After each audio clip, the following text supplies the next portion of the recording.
Bonjour à tous ceux qui commencent nouvellement de faire la philosophie, à tous ceux qui se demandent à quoi sert-elle et qu'est-ce qu'elle est vraiment. Nous allons essayer de donner une tentative de définition de la philosophie. La philosophie est un verbe qui se conjugue à la première personne du singulier, au temps de la raison, sous le mode de la critique, pour une quête ininterrompue de la vérité, dans un langage de la totalité. Elle se conjugue au temps de la raison. Pourquoi dit-on que la philosophie se conjugue au temps de la raison? Parce que la raison est le baromètre, est la mesure, est le fondement de la philosophie. Personne ne peut philosopher sans utiliser la raison. La philosophie, dans son étymologie, est formée de deux mots.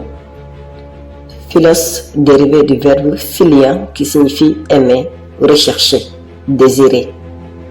Et sophia, qui signifie sagesse, savoir, connaissance. Donc, le philosophe, c'est celui qui recherche, qui désire, qui aime la connaissance, le savoir et la vérité. Pour parvenir à ce savoir, à cette vérité, à cette connaissance, le philosophe utilise sa raison. Il ne peut pas parvenir à la vérité, à la connaissance, au savoir, sans un bon usage de sa raison. Le philosophe, dans son cheminement vers la connaissance et la compréhension de soi et du monde, utilise la raison pour se démarquer des préjugés, pour se démarquer des a priori. Donc la raison, c'est le baromètre, c'est la mesure, c'est le fondement de l'activité philosophique. Point de philosophie sans raison.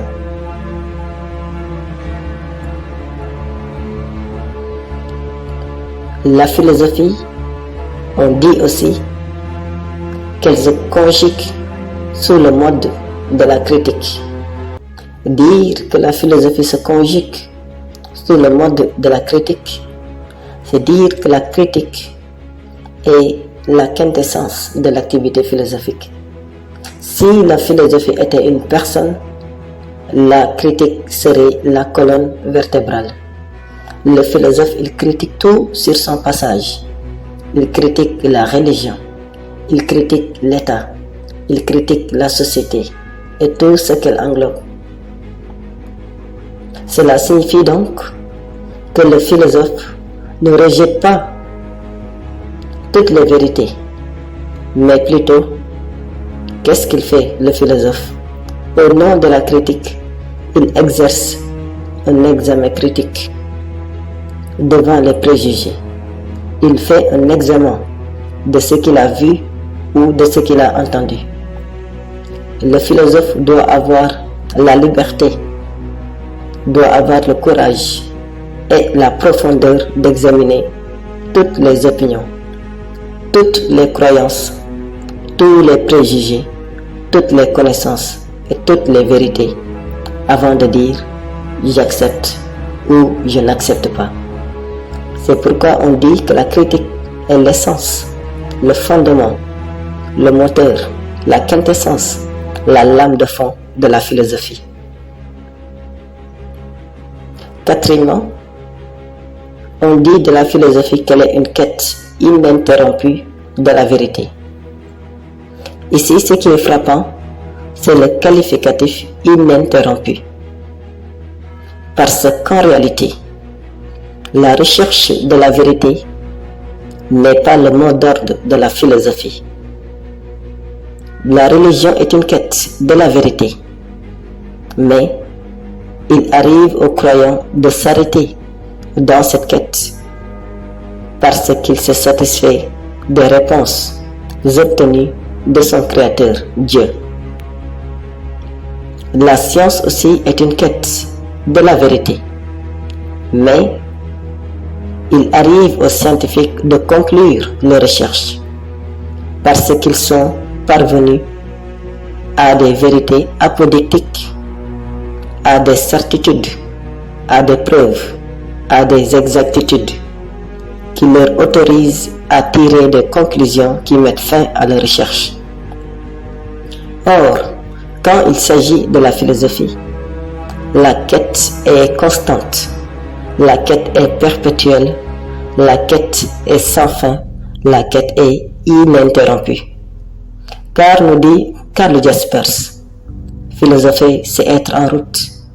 En philosophie, les questions sont plus importantes que les réponses et chaque réponse devient une nouvelle question. Et cinquième et dernier principe de la pensée philosophique, on dit quel est le langage de la totalité. Qu'est-ce que cela veut dire vraiment? Cela veut dire que la philosophie a un objet d'étude global. C'est la science, l'encyclopédie de tous les savoirs. La philosophie réfléchit sur tout. C'est pourquoi Aristote définissait la philosophie comme la connaissance de la totalité ou la totalité de la connaissance. La philosophie réfléchit sur la religion, sur la nature, sur le devoir moral, sur le bonheur, sur la politique, sur la justice, sur la conscience, sur l'inconscient, sur le temps, sur la technique, sur le langage, sur la liberté, sur le travail, sur le réel, sur l'irréel, sur la métaphysique, sur l'état, sur la beauté, sur l'amour, sur l'argent, sur la guerre, sur le rêve, sur la vie, sur la mort, etc.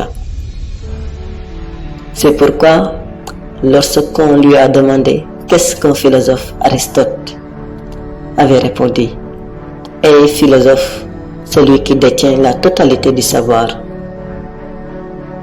dans la mesure du possible. Donc, la philosophie, de ce constat, est la réflexion sur la totalité. Il réfléchit à tout, sur tout et sur le tout. En résumé, c'est pourquoi dès le commencement, j'ai défini la philosophie comme un verbe qui se conjugue à la première personne du singulier au temps de la raison, sur le mode de la critique pour une quête ininterrompue de la vérité dans le langage de la totalité.